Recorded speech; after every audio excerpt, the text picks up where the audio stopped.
नरेश चंद्र जी बरेली से। जी। राधे राधे महाराज जी, आपके चरणों में कोटि कोटि प्रणाम। गुरु जी, ये जीव बरेली से है। गुरु जी, ये जीवात्मा 1 मई सन 2023 से दंडवती यात्रा कर रहा है। इसने जो देखा परखा उसके बारे में प्रश्न आपसे जानकारी लेना चाहता हूं। दंडवती कहाँ की कर रहे हो? गुरुजी, मैं जिला बरेली की तहसील नवाबगंज में गांव पड़ता है मुजैना संतोष, वहीं से दंडवती करते हुए आया हरिद्वार।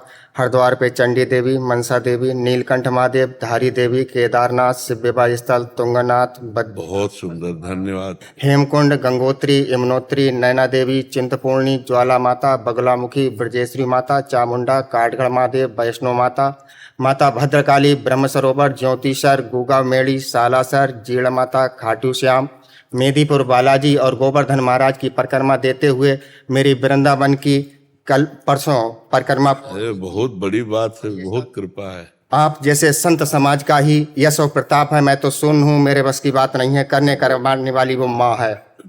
बहुत। महाराज जी, मेरा प्रश्न है, हाँ। मैंने जो भ्रमण में देखा परखा उसके अनुसार आपसे पूछ रहा हूँ। महाराज जी, साधु संत किसे कहते हैं? क्या साधु संत जटाजूट, दाढ़ी व भगवा रंग के वस्त्रों में ही होते हैं? नहीं, वस्त्र तो एक आचार्य परंपरा का भेष है। अगर आचार्य परंपरा का वेश हो और साधुता के लक्षण हो तब तो साधु है, और अगर अंदर साधुता के लक्षण न हो और आचार्य परंपरा का केवल वेश मात्र है तो पाखंड है, फिर उसे पाखंडी कहते हैं। जी, मैं रास्ते में एक मंदिर मिला और वहाँ पर हम लोगों ने पूछा, महाराज यहाँ पड़ाव डाल लें, क्योंकि हम 6-7 किलोमीटर दंडवती कर। हाँ बिल्कुल बिल्कुल। तो बोले नहीं, ये साधु संतों के लिए, आप जैसों के लिए नहीं है, क्योंकि जब हम दंडवती लगाते हैं तो वस्त्र हमारे दूसरे होते हैं, क्योंकि हम भगवा रंग को बदनाम नहीं होने देंगे, हम गंदा नहीं करते हैं। हाँ बिल्कुल।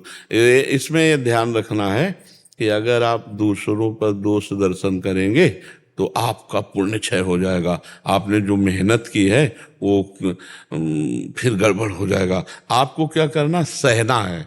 जैसे कोई कह रहा हम अपने यहाँ नहीं रहने देते, तो हम समझते हैं भगवान की आज ऐसी इच्छा है। गुरुजी, बस यही। हाँ, बहुत बड़ी। और उन पर हम दोष दर्शन न करें, उनकी निंदा न करें। और हम उसकी अगर निंदा कर दी तो पर निंदा के किए ते आवत नहीं कछु हाथ, मूर्ख पर्वत पाप को ले चल अपने साथ। इतनी मेहनत करके तो पुण्य इकट्ठा कर रहे हो और 2 जबान हिलाने में उस नष्ट कर देंगे। भाई एक दंडवत मारो तो देखो कैसा लगता है। और आप कितनी दंडवतें करते हुए कितने कितने भागवती के स्थानों पर आए। तो पहली बात तो अब किसी के पर, चाहे वो भले पाखंडी क्यों ना हो, आप किसी की निंदा ना करें। अगर आपको नहीं रहने दे रहा तो भगवान की इच्छा माने कि भगवान बड़ा अच्छा कर रहे हैं, ये रहने लायक स्थान हमारे नहीं है, इसीलिए भगवान हमको यहाँ से भगा रहे। तो हम कहीं पेड़ के नीचे लेट जाते हैं, हम कहीं कहीं भी, और भगवान व्यवस्था करते हैं, आप पक्का समझना।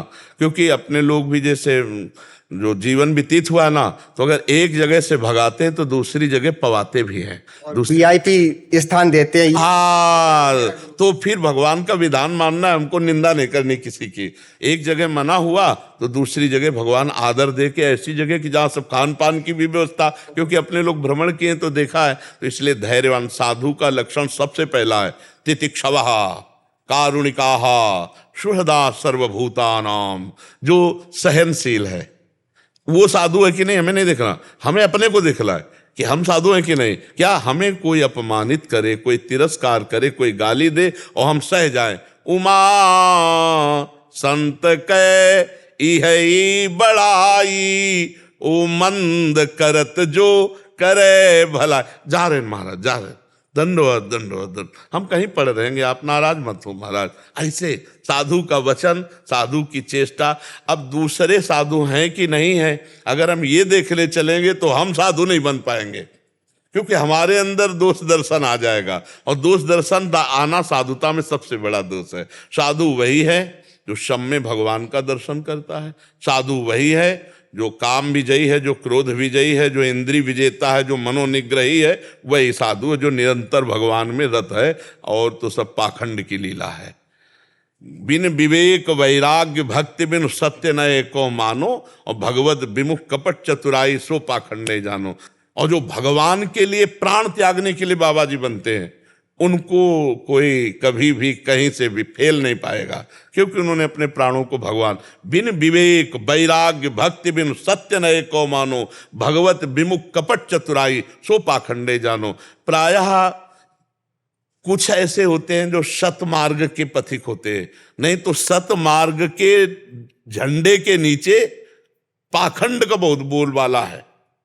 पर हम आपको बताएं, साधु जो होगा भगवान का जन, वो ऐसे नहीं करेगा, ये नहीं कर सकता।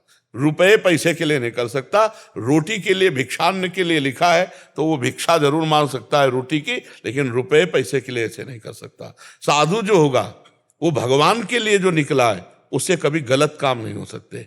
वो कभी किसी का अहित नहीं, साधु ते होए न कारज हानि, किसी का अहित नहीं कर सकता। साधु को भगवान से भी बढ़कर कहा गया।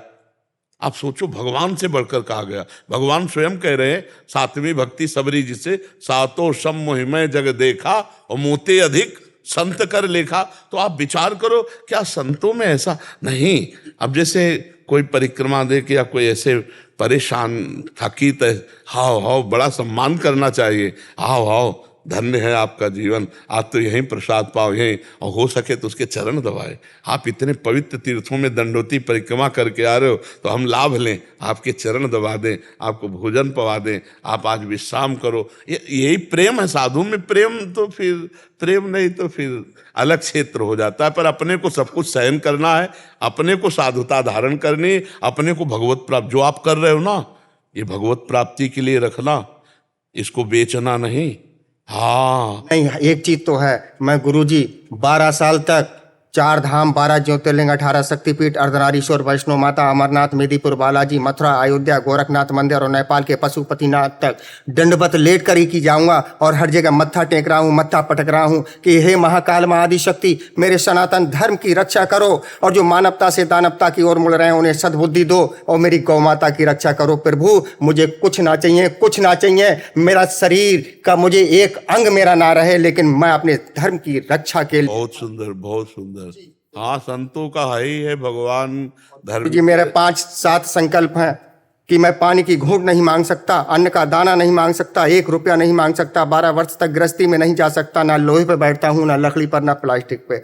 ये सब कुछ अगर कुछ श्रद्धा भाव से मुझे दे देगा तो स्वीकार कर लूंगा, लेकिन मांगूंगा नहीं। गंदी नाली का पानी पी लूंगा, पेड़ के पत्ते सूत के खा लूंगा, लेकिन मांगूंगा नहीं। मांगूंगा उस माँ से मांगूंगा, उस ब्रह्म शक्ति से मांगूंगा। बहुत, हाँ बहुत ठीक है। और गुप्त रखो। और देखो, जैसे हम पूछा तो भले बता दियो, नहीं अब किसी को अपनी तरफ से अगर तुम बताओगे कि मैं कहाँ कहाँ दंडवत करके आया हूँ, तो उसके भी पुण्य क्षय होते हैं। अब गुप्त रखना, इसको ज्यादा प्रचार प्रसार में करोगे तो फिर इस लोग प्रभावित तो हो जाएंगे, पर वो पुण्य क्षय हो जाता है। अपने मुख से अपनी की हुई साधना को जब हम बार बार वर्णन करते हैं, तो उसका सुकृत तो उसका तप जिन्होंने सुना उसमें बट जाता है, क्षय हो जाता है। फिर हमारे अंदर संकल्प शक्ति कमजोर हो जाती है। इसलिए गुप्त भी रखना, और अपने आगामी संकल्प की पूर्ति के लिए बहुत धैर्यवान बने रहना। ठीक है, बहुत अच्छा लगा।